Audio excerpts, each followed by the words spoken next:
Bagaimana kita bisa percaya bahwa mereka, yaitu para nabi, menerima wahyu dari Allah tanpa bukti empiris? Misalnya, Musa di Gunung Sinai, nggak ada saksi langsungnya kan? Paulus di jalan ke Damsyik, hanya Paulus saja, dan lainnya lagi adalah pasukannya yang tidak paham apa yang terjadi. Tuhan Yesus saat dibaptis dan juga apa yang terjadi di Taman Getsemani. Ada banyak pengalaman spiritual dalam kitab Injil yang tidak dapat dibuktikan secara empiris. Wahyu yang diterima oleh Yohanes mengenai masa akhir alam semesta ini di kitab Wahyu. Di sini pun tidak ada saksi langsungnya. Mengapa klaim wahyu sulit dibuktikan secara empiris? Yang pertama, karena wahyu itu bersifat pengalaman spiritual. Wahyu bersifat subjektif, transenden, yaitu pengalaman batin yang melampaui indera. Sedangkan ilmu empiris, yaitu sains, hanya bisa menguji fenomena fisik yang terukur dan terulang. Misalnya,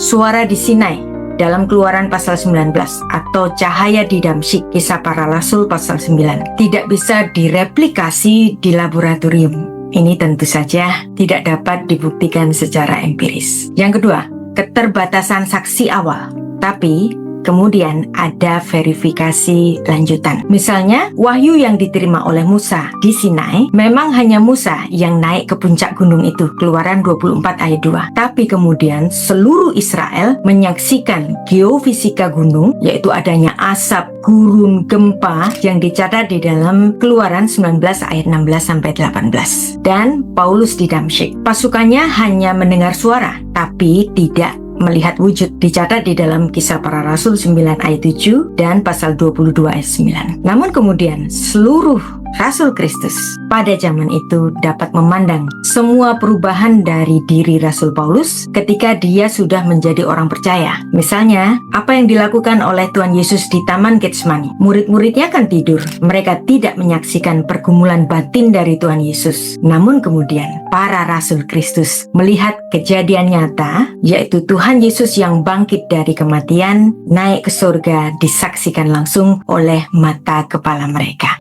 Bagaimana kita bisa percaya bahwa mereka, yaitu para nabi, menerima wahyu dari Allah tanpa bukti empiris? Misalnya, Musa di Gunung Sinai, nggak ada saksi langsungnya kan? Paulus di jalan ke Damsyik, hanya Paulus saja, dan lainnya lagi adalah pasukannya yang tidak paham apa yang terjadi. Tuhan Yesus saat dibaptis dan juga apa yang terjadi di Taman Getsemani. Ada banyak pengalaman spiritual dalam kitab Injil yang tidak dapat dibuktikan secara empiris. Wahyu yang diterima oleh Yohanes mengenai masa akhir alam semesta ini di kitab Wahyu. Di sini pun tidak ada saksi langsung.